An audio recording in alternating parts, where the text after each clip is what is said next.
In 2020, the cloud computing market is a very weird yet gigantic market that the big guys run. If you have ever been involved with computers at all, you've probably heard of services such as AWS, Google Cloud, and Azure. If you haven't, as you probably guessed, they are cloud computing services run by Microsoft, Amazon, and Google. It can be incredibly hard to choose which cloud computing service you want your business to run on, so I have narrowed it down and created this video.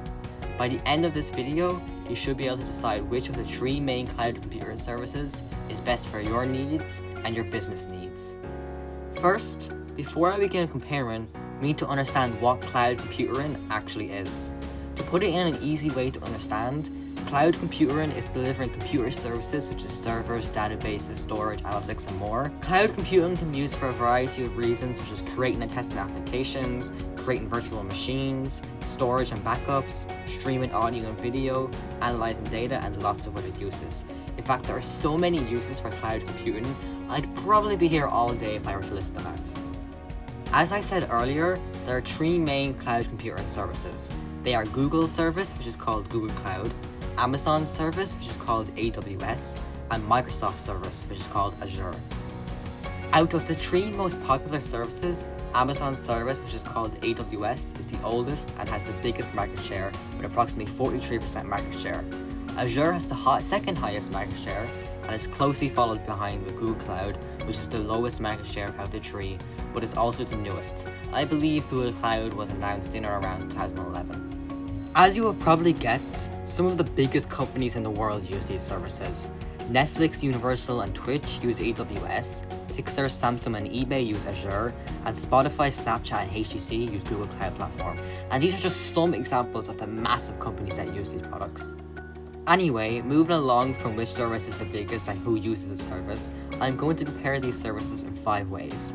The services they offer, the locations they offer, the prices, the advantages and disadvantages, and how each product is hard to use.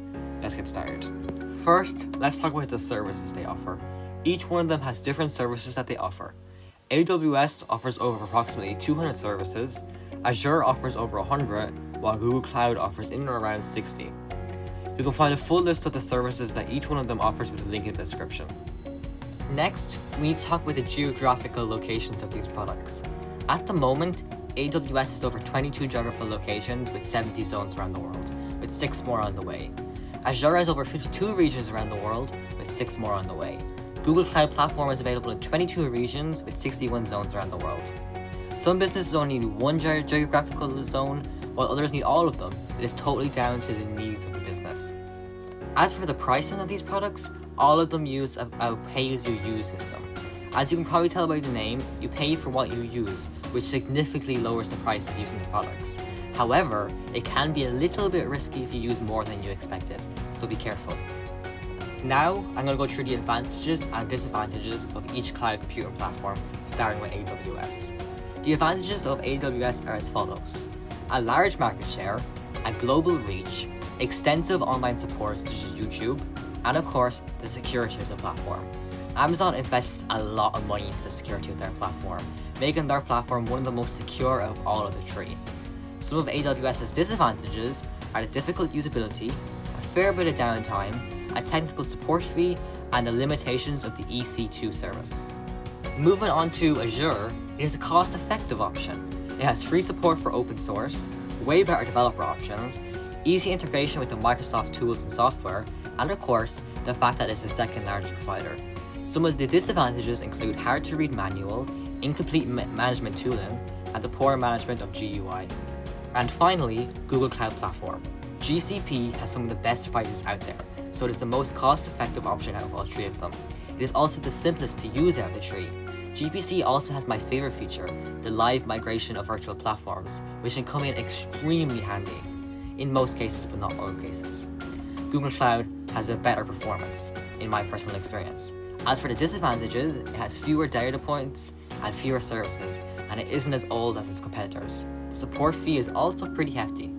In general, all 3 of the cloud platforms are great. Which one you choose is totally up to you. Always remember that there are other smaller cloud computing platforms out there, and you don't always have to choose the big ones in the game. It totally depends on your requirements. If you need some recommendations on which platform you should choose, comment down below and I'll do my best to help you out.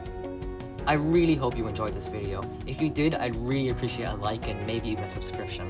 If you prefer blog posts over YouTube videos, I've also made a blog post on this topic, and you can view that with a link in the description. Have a great day and thank you for watching.